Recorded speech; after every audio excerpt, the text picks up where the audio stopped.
Fala, calouro! Tudo bem? Professor Douglas Pantoja aqui contigo, trazendo mais uma aula de química para você. E o tema da nossa aula de hoje é radioatividade. Solta a vinheta. Eu vou tomar um tacacá, dançar, curtir. Vamos lá, gente. Olha só. Antes de falar sobre os principais conceitos da radioatividade, de observar como esse assunto está incluso no nosso dia a dia, como ele é cobrado no Enem, é importante a gente saber um pouquinho da sua história, tá? Então, observa aqui comigo. Em 1896, a radioatividade natural foi percebida pela primeira vez quando Henri Becquerel percebeu que sais de urânio impressionavam chapas fotográficas. É importante destacar que naquela época acreditava-se que as chapas fotográficas só eram impressionadas, só eram manchadas na presença de luz solar, tá? Então, quando Henri Becquerel deixou, por acaso ou não, as chapas fotográficas juntamente com o sais de urânio numa gaveta, numa sala escura, e depois ele percebeu que as chapas estavam manchadas, impressionadas, ele só pôde tirar duas conclusões daí. A primeira foi o seguinte, que as chapas fotográficas elas não eram manchadas somente na presença de luz solar, tá bom? E a segunda foi que, de alguma forma, os sais de urânio tinham sido responsáveis por manchar aquelas chapas fotográficas ali. Depois, em seguida, já com a ajuda de Marie Curie e Pierre Curie, esse casal aqui maravilhoso, descobriram-se então que o elemento químico urânio, ele que era responsável por ter manchado ali aquelas chapas fotográficas que Becquerel tinha analisado. Tudo bem? Marie Curie e Pierre Curie, esse casal, ele também descobriram dois novos elementos químicos, que no caso foram eles, o rádio e o polônio. Só destacando que foram dois novos elementos químicos mais radioativos que o próprio urânio, tá bom? E o rádio ele recebeu esse nome justamente por ser radioativo. E o polônio recebeu esse nome em homenagem à cidade, ou melhor dizendo, ao país natal da Madame Curie e do Pierre Curie, tá bom?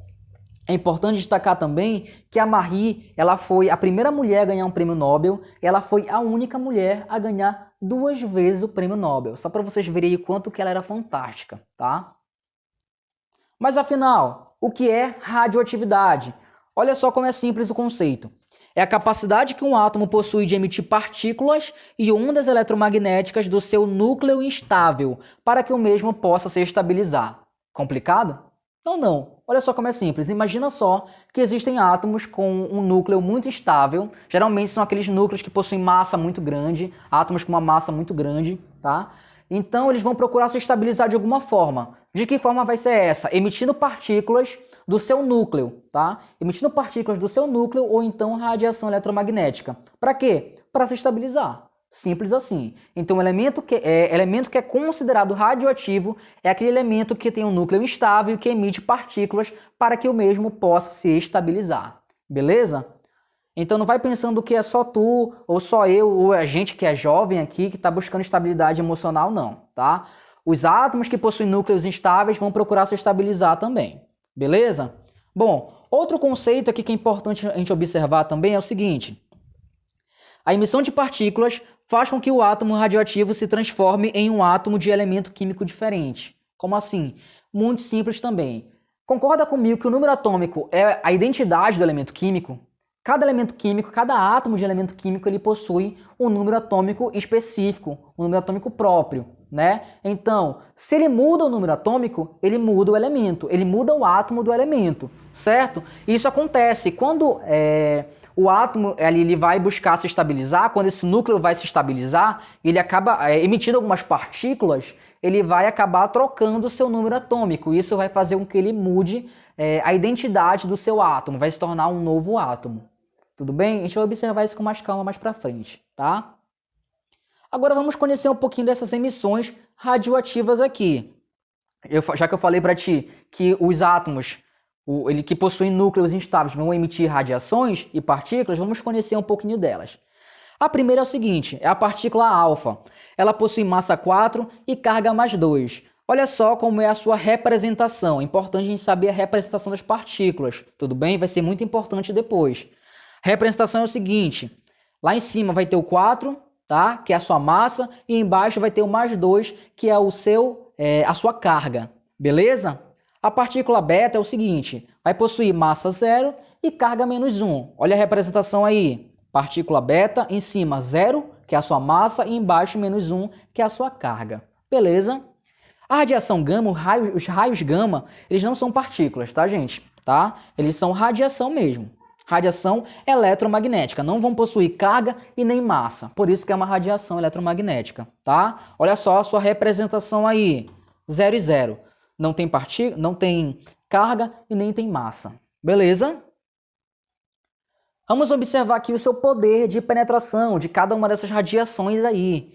A primeira delas lá em cima é a radiação alfa. Ela é a que possui menor poder de penetração, né? Nós podemos observar aí pela imagem, observa na imagem, que ela é facilmente parada por uma folha de papel, certo?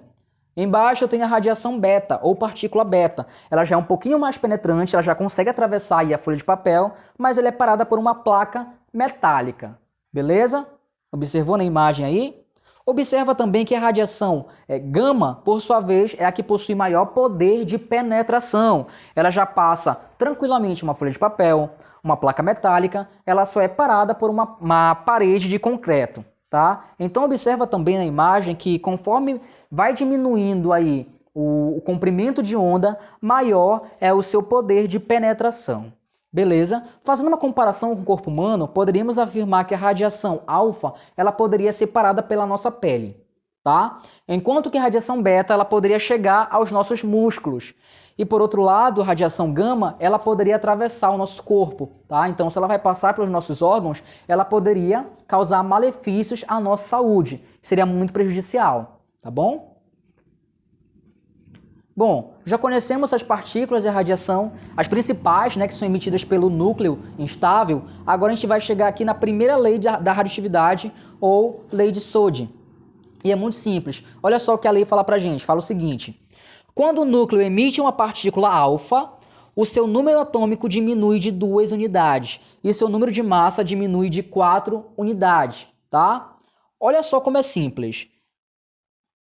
Vou pegar aqui o átomo de urânio, o núcleo de urânio, é o exemplo que eu coloquei para vocês, tá? Vou partir logo para o exemplo aqui. Esse de cima é só um exemplo genérico, vou agora para o de verdade, melhor assim dizendo. Urânio 238. Esse 238 é a sua massa, tá bom? É a sua massa. E o 92 é o seu número atômico, beleza? Digamos que esse átomo de urânio, ele está com um núcleo instável, ele vai emitir uma radiação, uma partícula beta. Desculpa, uma partícula alfa, tá? Uma partícula alfa. Tá aqui a partícula alfa, lá em cima, massa 4 e embaixo, carga mais 2, tá? Olha só o que vai acontecer. Ele vai dar origem a um novo elemento químico, que nesse caso aqui vai ser o tório, TH, tá? Percebe que a massa dele mudou, tá? Percebe que o número atômico também mudou, até porque eu falei para ti, se muda o número atômico, muda o elemento químico, é uma nova identidade, certo? Mas mudou como? Percebe aí que quando emitiu uma partícula alfa, a massa diminuiu 4 unidades. Antes eu tinha 238 e agora no tório eu vou ter 234, diminuiu 4 unidades, tá? E o número atômico diminuiu 2 unidades. No urânio era 92 e no tório é 90. Isso é basicamente o que a lei fala pra gente, tá? A primeira lei, ela vai relacionar com a questão da partícula alfa, tudo bem? Pegou aí? Viu como é simples? Beleza. Vamos então partir agora para a segunda lei da radioatividade, tá?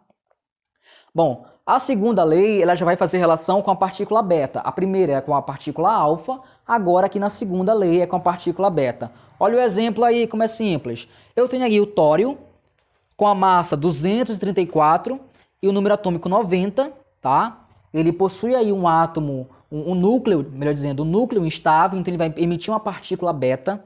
E quando ele emite essa partícula beta, olha só aí, depois da seta, a partícula beta observa que tem massa 0 e carga menos 1, tá bom? E depois, o que vai acontecer? Vai gerar um novo elemento químico. Por quê? Vai mudar o número atômico. Olha só o que fala pra gente. Quando o núcleo emite uma partícula beta, o seu número atômico aumenta em 1 unidade, mas sua massa não sofre alteração, tá bom? É isso aí que diz a segunda lei da radioatividade. E aqui no elemento que foi gerado, que é o protactínio, o Pa, a sua massa não sofreu alteração nenhuma. Percebe aí? Antes era 234 e depois continua sendo 234. beleza? Não sofreu alteração quando emitiu partícula beta, tá? Por outro lado, o seu número atômico alterou. Antes era 90, agora é 91, aumentou em uma unidade, ou seja, seguiu basicamente o que a lei explicou pra gente. Beleza? Deu para entender? Tranquilo também, não é? Vamos lá então, vamos avançar. Tempo de meia-vida, gente, é também um dos principais conceitos da radioatividade, tá? Muito cobrado também no vestibular, no Enem. Olha só como é simples. O tempo de meia-vida é o tempo em que uma amostra de átomos de um elemento radioativo tem sua quantidade reduzida à metade, tá? É o tempo em que uma amostra de átomos de um elemento radioativo tem sua quantidade reduzida à metade. Cada elemento possui seu tempo de meia-vida específico, tá? Pode ser aí segundos, pode ser minutos, dias, meses, anos, cada um vai ter um específico. Olha comigo essa imagem aqui, essa representação do que seria o tempo de meia-vida. Essa primeira nuvenzinha aí com vários átomos radioativos.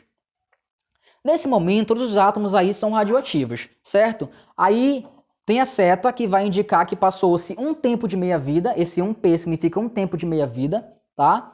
E depois nós percebemos que os átomos radioativos caíram-se pela metade. Agora só é a metade, certo? Percebeu aí na imagem a segunda nuvenzinha? Na terceira nuvenzinha, né, já passou-se aí 2 tempos de meia-vida, caiu-se pela metade da metade. Percebeu isso aí? Sim? Os átomos radioativos caíram-se pela metade da metade. Beleza? Olha só, e depois que passou mais um tempo de meia-vida, o 3P, o terceiro tempo de meia-vida, caiu-se pela metade da metade da metade. Beleza?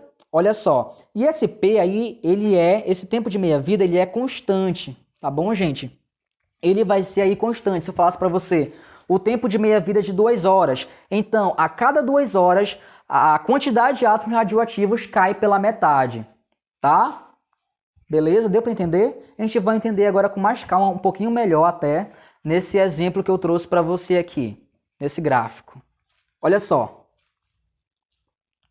Observe como exemplo o iodo 131, tá? Que é usado em medicina nuclear em exame de tireoide. O período de meia-vida do iodo é de 8 dias, do iodo 131, é de 8 dias. Assim, tem-se o seguinte gráfico que representa a curva de decaimento radioativo de uma amostra de 10 gramas do iodo 131. Beleza? Olha só o gráfico aí, gente. O gráfico vai te mostrar aí a massa do iodo e o tempo, tá? Na vertical, no eixo Y, eu vou ter a quantidade de gramas de iodo que é radioativo, tá? Conforme passa o tempo de meia-vida, qual é o tempo de meia-vida? 8 dias. Quando se passa 8 dias, essa massa vai cair pela metade. Qual é a metade? 5. Observou no gráfico? Passou 8 dias, foi para 5 gramas, tá? Passaram-se mais 8 dias, que é o seu tempo de meia-vida, caiu-se para metade de 5. Foi para quanto então? 2,5. Percebeu no gráfico aí? Sim? Passaram-se novamente mais 8 dias. Tá vendo como é constante? 8 dias é o tempo de meia-vida. Então, a cada 8 dias cai pela metade, tá? Então, passou-se mais 8 dias, caiu para metade, 2,5, que foi para 1,25. Deu para entender? Viu como é tranquilo também? Tempo de meia-vida? Beleza? Tá, vou passar aqui, vamos adiante. Olha só, fissão nuclear. Essa parte aqui é interessante também do assunto, muito legal de falar. Mas antes de entrar nesse assunto, nesse tópico, melhor dizendo, eu queria fazer alguns comentários aqui a respeito da radioatividade, né? Que, infelizmente, algumas pessoas ainda veem a radioatividade como algo que fosse totalmente maléfico para a sociedade. Só trouxesse mal, radiação é uma palavra que não cai muito bem no nosso vocabulário, né? Ah, tu é radioativo. Já utilizaram essa palavra? Pois é, né? Mas eu queria falar para vocês que a todo momento nós estamos expostos à radiação e, querendo ou não, ela está muito presente no nosso dia a dia de várias formas, tá? E não é uma coisa totalmente maléfica, ela tem lá os seus pontos positivos, mas assim, as pessoas podem utilizar ela para o bem e também podem utilizar ela para o mal, tá? Mas vamos pegar como exemplo a medicina. Se por acaso você quebra um osso, né? É por meio da radioatividade que a gente vai identificar qual osso que foi quebrado para fazer lá o seu tratamento, né? Por exemplo, quando alguém está com câncer, que passa pela radioterapia, né? E muita gente é salva, né? Muitas vidas são salvas por meio da radioterapia. Também é por conta da radioatividade. Então, por aí, a gente já consegue identificar vários pontos positivos que essa ciência, a radioatividade, ela pode proporcionar à sociedade, tá bom? Vamos falar agora de fissão nuclear. Olha só, a fissão nuclear, o que é? Fissão vem de quebrar, tá? Então, fissão nuclear é a quebra de núcleos em núcleos menores, tá? Como assim? Vamos entender com calma isso aqui. Olha só, gente. A ideia é o seguinte, é a gente pegar um núcleo radioativo que é grande e fazer com que ele se transforme em núcleos radioativos menores. Deu para entender? Pegar um núcleo radioativo grande e fazer com que ele se transforme em núcleos radioativos menores. Olha só, um dos exemplos mais clássicos de fissão nuclear é o que acontece na bomba atômica. Coloquei para ti aí a imagem da bomba atômica, né, para você observar aqui no slide. É o que acontece na bomba atômica. Na bomba atômica, na bomba nuclear, utiliza-se urânio 235, tá? Urânio 235. O que acontece aí? Qual é a reação que vai acontecer nessa bomba? É o seguinte, esse urânio ele vai ser bombardeado, tá? Ele vai receber uma pancada aí, ele vai ser bombardeado por um nêutron.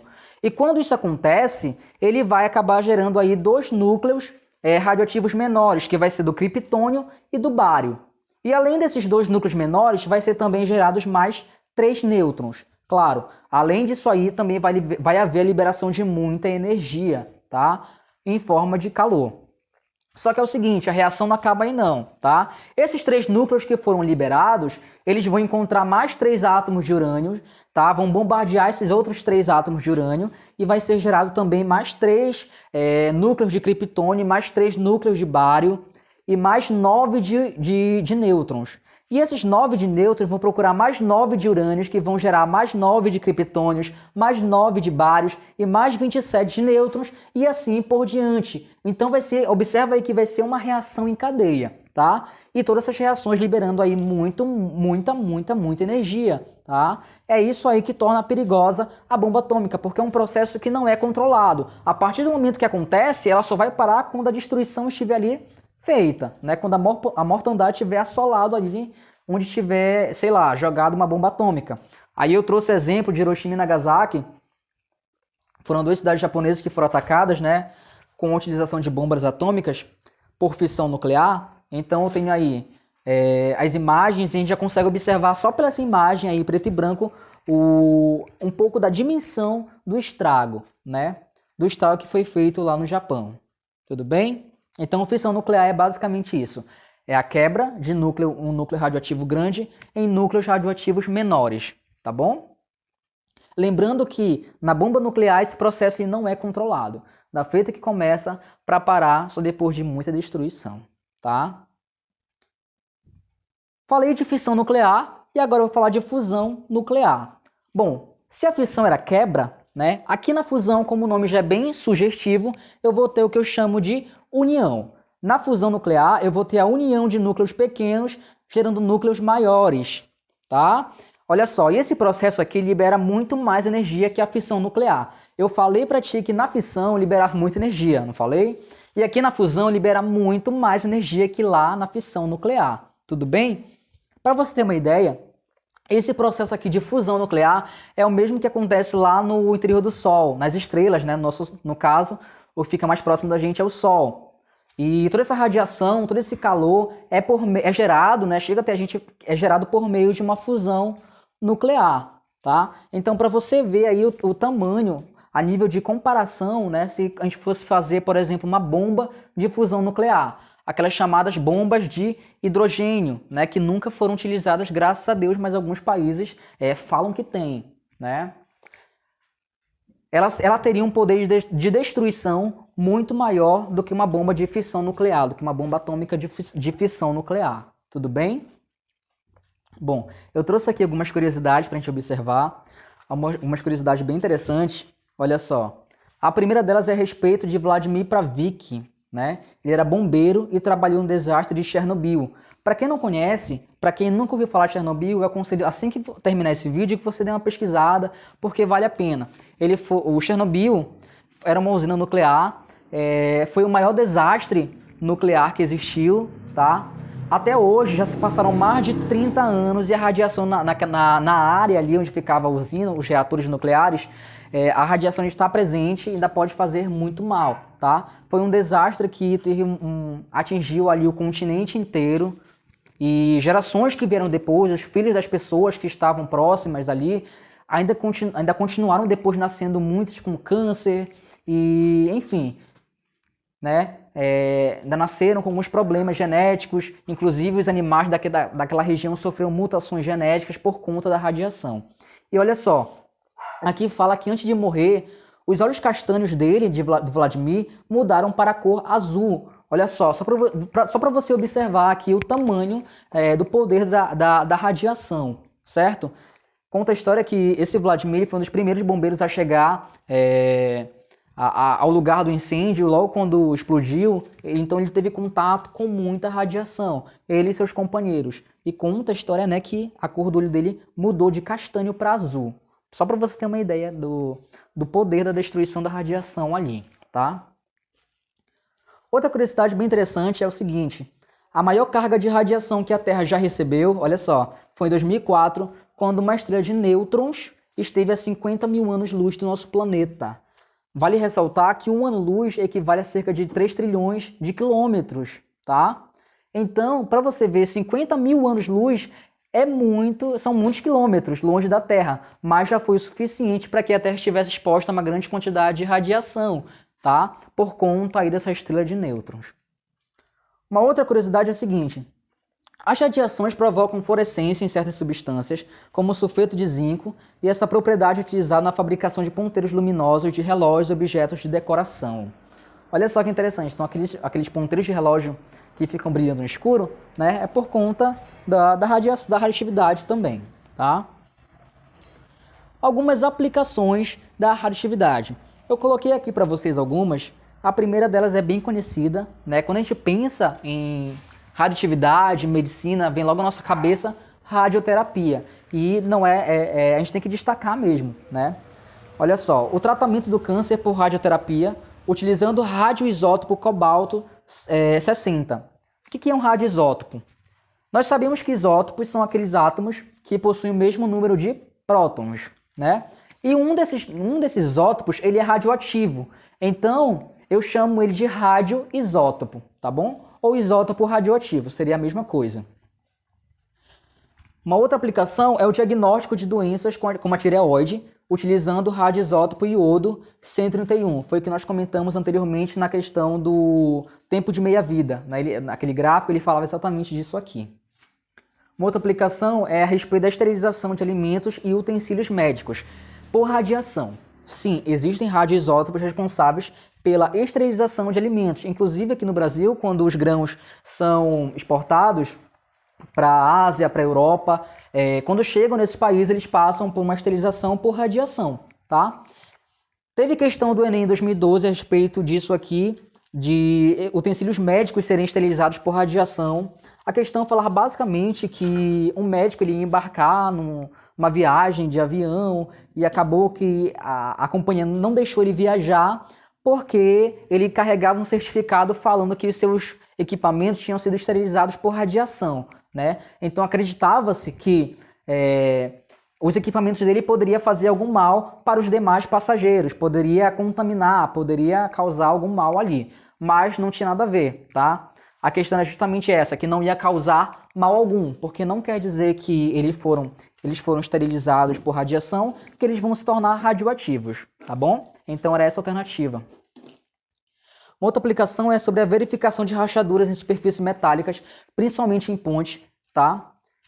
Também tem um teste de datação arqueológica de fósseis com carbono 14, isso aqui é bem interessante. O carbono 14, gente, é diferente do carbono 12 lá da química orgânica, tá? O carbono 14 está presente em uma quantidade de cerca de 10 ppb, ou seja, como assim? 10 partes por bilhão. A cada 1 bilhão de átomos de carbono, 10 são de carbono 14, tá? É uma quantidade muito, muito pequena. Mas é com ele que a gente consegue saber quantos anos mais ou menos existe algum tipo de fóssil que é encontrado aí. Por quê? Porque o seu tempo de meia-vida é de cerca de 5.600 anos. Então já a pessoa encontra-se algum fóssil e é identificado carbono 14 nesse fóssil. Então quer dizer que esse fóssil ele é muito antigo. Então dependendo da quantidade, dá para saber aí qual a idade mais ou menos daquele fóssil que é encontrado, tá? Produção de energia elétrica produzida pela fissão do urânio é um processo realizado nas usinas nucleares. Olha só, no Brasil, cerca de 2% da nossa energia elétrica ela é proveniente de usinas nucleares, tá? Bem pouquinho mesmo, 2%. A nível de comparação, lá na França, esse valor chega a ser 85% a 90%. É um valor bem alto, tá? E olha só, eu falei para ti que a fissão nuclear ela é também responsável pelas bombas atômicas, né? É o mesmo processo que acontece nas bombas atômicas e também acontece aqui nas usinas nucleares. A diferença é que aqui é totalmente controlado, tá? Eu falei que lá na bomba atômica não tem controle nenhum. Por outro lado, aqui na usina nuclear é um processo totalmente controlado e seguro. Está isento de acidente? Pode acontecer algum tipo de acidente, mas mesmo assim não deixa de ser seguro, tá? Principalmente depois que aconteceu o desastre de Chernobyl, de Fukushima no Japão. Então as usinas elas passaram por uma modernização, tá? Então elas são fiscalizadas para ter o maior nível de segurança possível para que esses desastres não voltem a acontecer. Tudo bem, gente? Entenderam? Gostaram da aula? Bom, se você gostou, né? Eu espero que vocês tenham gostado, que você possa fazer suas anotações. Vai ter material sobre isso aqui também, vai ter exercício, vai ter outras curiosidades no material. E é isso, gente. Fiquem com Deus, se cuidem, lavem as mãos, não saiam de casa. E a gente vai vencer essa pandemia, vamos sair dessa juntos, viu? Até a sua aprovação. Tchau, tchau.